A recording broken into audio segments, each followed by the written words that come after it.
Welcome to 10th Standard Social Science class History Unit 3 Part 6 World War II. Students, last class we saw about Holocaust and its fallout, Universal Declaration of Human Rights, birth of Israel. Now we are going to learn about 3.3 New International Order. 3.3 New International Order. By 1941, the United States and Britain began to give serious consideration to the need for international cooperation for achieving lasting peace among all nations. International economic and financial stability were also important objectives. All these would need international organizations with the members of the various nations across the world working together for these common objectives. This ultimately resulted in the establishment of the United Nations, the World Bank, and the International Monetary Fund, with many associated organizations which deal with basic issues of importance for all societies and countries. இரண்டாம் உலகப் போர் முடிகின்ற சமயத்தில் உலகில் ஏற்பட்ட பல்வேறு மாற்றங்கள் குறித்து நாம் இந்த பாடப்பகுதியில் பார்க்க போகிறோம். 1941 சுதந்திரமாக செயல்படும் அனைத்து நாடுகளிடையேயும் நிரந்தரமான அமைதியை ஏற்படுத்துவது குறித்து அமெரிக்க ஐக்கிய நாடுகளும் பிரிட்டனும் தீவிர கவனம் செலுத்த தொடங்கினர். அனைத்து நாடுகளின் பொருளாதாரம் மற்றும் நிதி ஆகியவற்றின் நிலையான தன்மையே முக்கிய நோக்கங்களாக இருந்தது. பொது நோக்கத்திற்கு உலகின் பல்வேறு நாடுகளைச் சேர்ந்த உறுப்பினர்கள் இணைந்து செயல்படும் பன்னாட்டு அமைப்பு தேவைப்பட்டது. இம்முயற்சியின் இறுதியாக ஐக்கிய நாடுகள் சபை, உலக வங்கி, பன்னாட்டு நிதி அமைப்பு போன்றவையும் அனைத்து நாடுகள் சமூகங்கள் ஆகியவற்றின் முக்கிய அடிப்படை அம்சங்கள் குறித்து நடவடிக்கை மேற்கொள்ள அவற்றின் துணை அமைப்புகளும் ஏற்படுத்தப்பட்டன. முதல் உலகப் போருக்கு பின்னரும் பன்னாட்டு நிறுவனங்கள் அமைக்கப்பட்டன. அந்த பன்னாட்டு சங்கத்தால் வலிமையாக செயல்பட முடியவில்லை. ஆனால் சுவிட்சர்லாந்து நாட்டின் ஜெனீவா நகரில் அமைக்கப்பட்ட பன்னாட்டு தொழிலாளர் அமைப்பு இன்று வரை செயல்பட்டு வருகிறது. ஆக்கமிக்க தொழிலாளர் மற்றும் வேலைவாய்ப்பு ஆகியவற்றோடு தொடர்புடைய செயல்களை செய்து வருகிறது. United Nations. The first initiative for the United Nations came from the United States and Britain in 1941 when they issued a joint declaration known as the Atlantic Charter. This stated that after the destruction of Nazi tyranny, there would be peace for all countries, so that all people could live their lives in freedom from fear and want. This declaration of the United Nations was accepted by all the 26 countries which were fighting against the Axis powers, Germany, Italy and Japan. On New Year's Day 1942, the Charter of the United Nations was signed on June 26, 1945 by 51 nations. India, which was not an independent country then, also was a signatory to the Charter.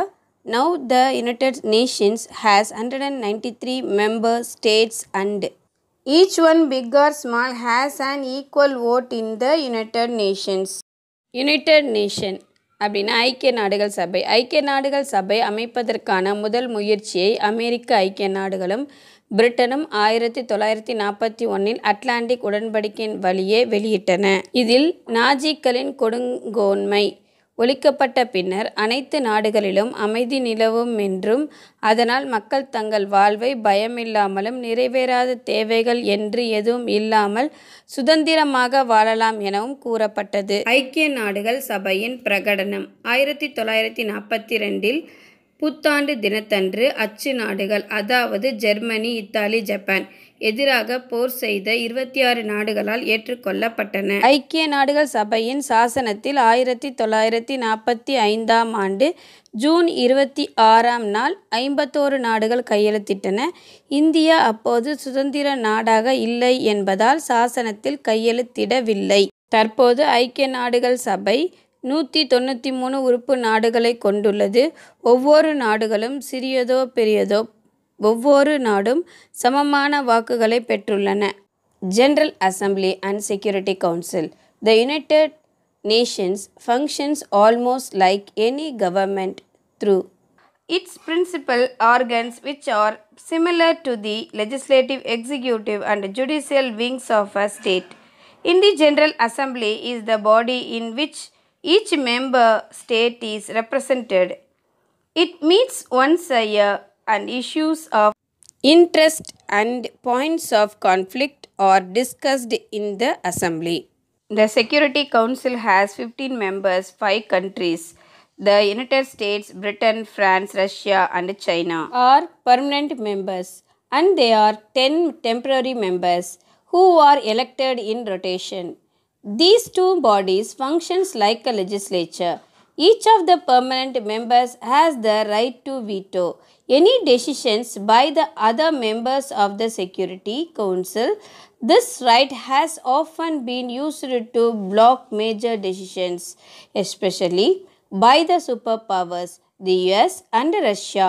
Major issues and conflicts are discussed in the Security Council. General Assembly and Security Council, அதாவது பொது சபையும் பாதுகாப்பு அமைப்பும்.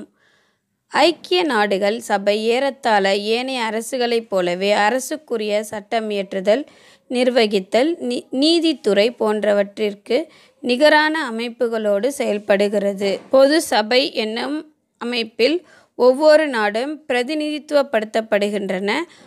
ஆண்டுக்கொரு முறை கூடும் இந்த அமைப்பில் நாடுகளின் நலன் சார்ந்த அம்சங்களும் முரண்பாடுகளுக்கான காரணங்களும் விவாதிக்கப்படுகின்றன. பாதுகாப்பு சபையானது 15 உறுப்பினர்களை கொண்டுள்ளது. அமெரிக்க ஐக்கிய நாடுகள், பிரிட்டன், பிரான்ஸ், ரஷ்யா, சீனா ஆகிய நாடுகள் இச்சபையின் நிரந்தர உறுப்பினர்களாவர். ஏனைய 10 உறுப்பினர்கள் சுழற்சி முறையில் தேர்ந்தெடுக்கப்படுவர். இவ்விரு சபைகளுமே ஒரு சட்டமன்றத்தைப் போல் செயல்படுகின்றது. ஒவ்வொரு நிரந்தர உறுப்பினரும் மறுப்பானை அதிகாரம், அதாவது வீட்டோ பவர் உண்டு. எடுக்கும் எந்த முடிவையும் இதன் மூலம் தடுத்துவிடலாம். இவ்வதிகாரம் வல்லரசுகளால், குறிப்பாக அமெரிக்காவாலும் ரஷ்யாவாலும் முக்கிய முடிவுகளை தடுப்பதற்காக பயன்படுத்தப்படுகின்றது. மிக முக்கியமான அம்சங்களும் முரண்பாடுகளும் பாதுகாப்பு சபையில் விவாதிக்கப்படுகின்றது. Administrative structure. The executive wing of the United Nations is the UN Secretariat. It is headed by the Secretary General, who is elected by the General Assembly on the recommendation of the Security Council. The Secretary General, along with his cabinet and other officials, runs the United Nations. The International Court of Justice, headquartered at The Hague in Holland, is the judicial wing of the United Nations. The Economic and Social Council, means ECOSOC, the fifth organ of the United Nations, is responsible for coordinating all the economic and social work of the United Nations. The regional economic commissions functioning for regional development across the various regions of the world, Asia Pacific, West Asia, Europe, Africa and Latin America are organs of the ECOSOC. Administrative structure அப்படின்னா நிர்வாக அமைப்பு. ஐக்கிய நாடுகள் சபையின் செயல்பாட்டு அங்கமாக விளங்குவது செயலகம் ஆகும். இதன் பொது செயலாளர் பொது சபையில் பாதுகாப்பு சபையின் பரிந்துரையின்படி தேர்ந்தெடுக்கப்படுகிறார். பொது செயலாளர் தனது கேபினட் உறுப்பினர்கள், ஏனைய அதிகாரிகள் ஆகியோரின் துணையோடு ஐக்கிய நாடுகள் சபையை நடத்துகிறார். பன்னாட்டு நீதிமன்றம் ஐக்கிய நாடுகள் சபையின் நீதி நிர்வாக கிளையாகும். இது ஹாலந்தில் உள்ள தி ஹெக்கில் அமைந்துள்ளது. இது பொருளாதார மற்றும் சமூக மன்றம் ஆகும். ஐக்கிய நாடுகள் சபையின் 5வது அங்கமாகும். ஐக்கிய நாடுகள் சபை மேற்கொள்ளும் அனைத்து பொருளாதார சமூக பணிகளை ஒருங்கிணைப்பது இந்த அமைப்பின் பணியாகும். உலகின் பல்வேறு பகுதிகளில் வட்டாரங்களின் வளர்ச்சிக்காக, வட்டாரம் அப்படின்னா ரீஜனல்னு அர்த்தம், ஆசியா பசிபிக், மேற்கு ஆசியா, ஐரோப்பா, ஆப்பிரிக்கா, லத்தீன் அமெரிக்கா பல வட்டார பொருளாதார ஆணையங்கள் செயல்படுகிறது. அவை பொருளாதார மற்றும் சமூக மன்றத்தின் துணை அமைப்புகளாகும். Other important organs of the UN associated organizations deal with areas of critical interest to the world at large like food, health and education and culture.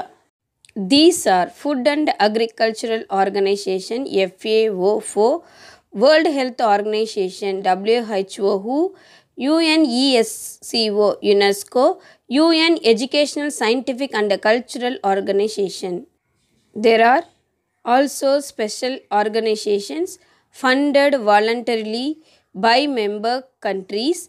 The two best known among them are UNICEF, United Nations Children's Fund, which promotes children health and welfare across the world, and the UNDP, United Nations Development Program, which focuses on development. Important organs of the UN அப்படின்னா ஐநாவின் இதர முக்கிய துணை அமைப்புகள். ஐநாவின் துணை அமைப்புகள் உலகில் மிகவும் அக்கறை செலுத்தப்பட வேண்டிய துறைகளான உணவு, சுகாதாரம், கல்வி, பண்பாடு ஆகிய களங்களில் செயல்படுகின்றன. அவை உணவு மற்றும் வேளாண்மை அமைப்பு, food and agricultural organisation FAO, உலக சுகாதார நிறுவனம் வேர்ல்டு ஹெல்த் ஆர்கனைசேஷன் WHO, ஐநா கல்வி, அறிவியல் மற்றும் பண்பாட்டு அமைப்பு UN educational, scientific and cultural organisation UNESCO என்பதாகும். இவை தவிர்த்து வேறு சில சிறப்பு நிறுவனங்கள் உறுப்பு நாடுகளின் நிதி உதவியுடன் செயல்படுகின்றன. அவற்றில் நன்கறியப்பட்ட 2 அமைப்புகளில் முதலாவது ஐநா குழந்தைகள் நிதி நிறுவனம், United Nation children's fund UNICEF. இது உலகம் முழுவதிலும் குழந்தைகளின் உடல் ஆரோக்கியத்தையும் ஏனைய நலன்களையும் முன்னேற்ற பணி செய்கிறது. மற்றொன்று ஐநா வளர்ச்சி திட்டம், United Nation development plan UNDP. இது வளர்ச்சி திட்டங்களில் கவனம் செலுத்துகிறது. Activities of the UN. Over the decades, the United Nations has expanded its activities in response to the changing problems facing the world. Thus, in the 1960s, decolonization was an important issue.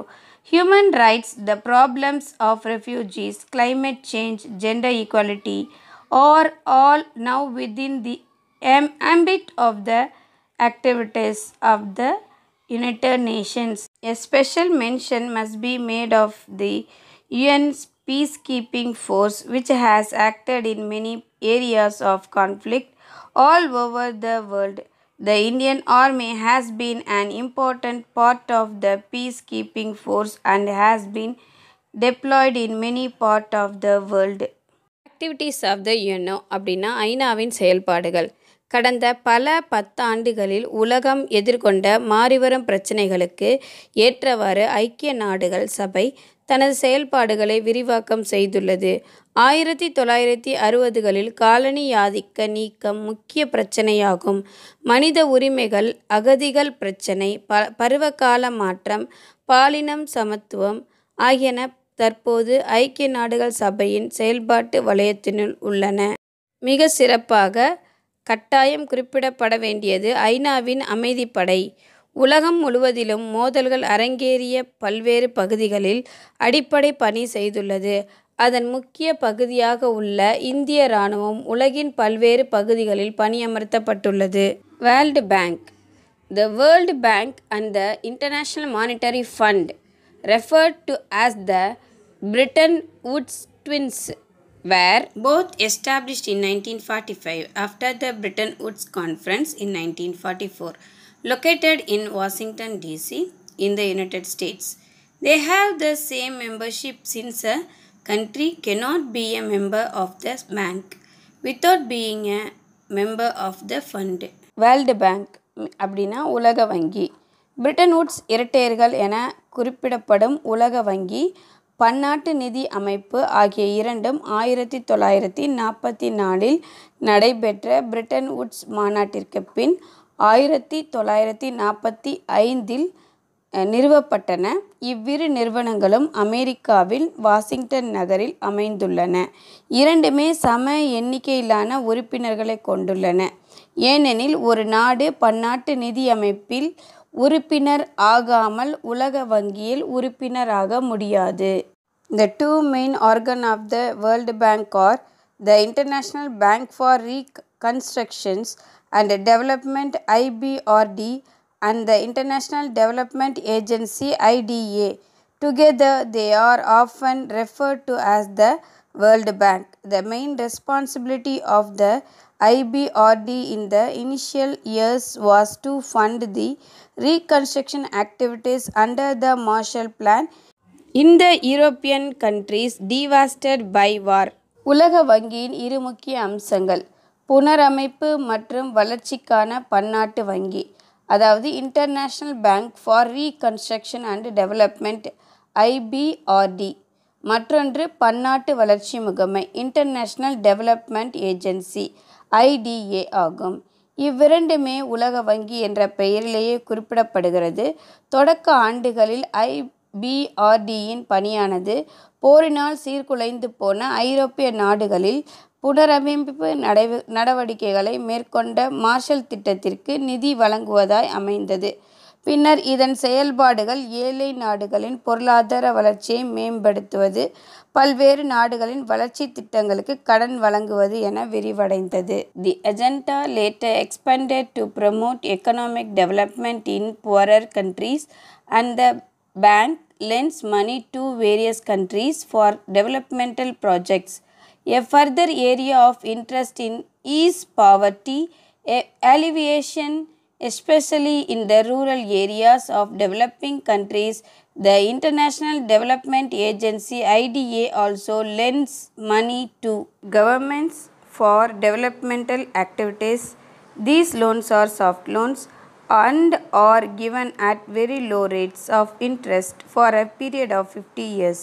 The International Finance Corporation IFC mainly functions with private enterprises in developing countries.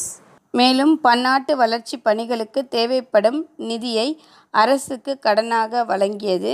மிக குறைந்த வட்டிக்கு 50 ஆண்டு கால அளவிற்கு வழங்கப்பட்ட இக்கடன்கள் மென்கடன்கள் என்று அழைக்கப்பட்டன. பன்னாட்டு நிதி வாரியம் இன்டர்நேஷனல் ஃபினான்ஸ் கார்ப்பரேஷன் IFC எனும் மற்றொரு அமைப்பு வளரும் நாடுகளிலுள்ள தனியார் நிறுவனங்களுடன் செயல்படுகிறது. In recent years, the bank is actively promoting the achievement of the Millennium Development Goals, which aim at improving living standards, removing illiteracy, empowering women, and improving maternal and child health, improving the environmental and eradicating AIDS. சமீப காலங்களில் இவ்வங்கி 1000 ஆண்டு வளர்ச்சி இலக்குகளை அடையும் சாதனைக்கான ஊக்குவிப்பை வழங்கி வருகிறது. மக்களின் வாழ்க்கை தரத்தை உயர்த்துதல், கல்லாமையை இல்லாமலாக்குவது, பெண்களை வலிமையுள்ளவர்களாக ஆக்குதல், தாய் சேய் நல மேம்பாடு, சூழியல் மேம்பாடு, எய்ட்ஸ் ஒழிப்பு ஆகியவையே இதன் வளர்ச்சி இலக்குகளாகும். Children, so far we have learnt about new international order, United Nations General Assembly and Security Council, administrative structure, other important organs of the UN, activities of the UN, World Bank. Okay children, we will meet on next class. Thank you.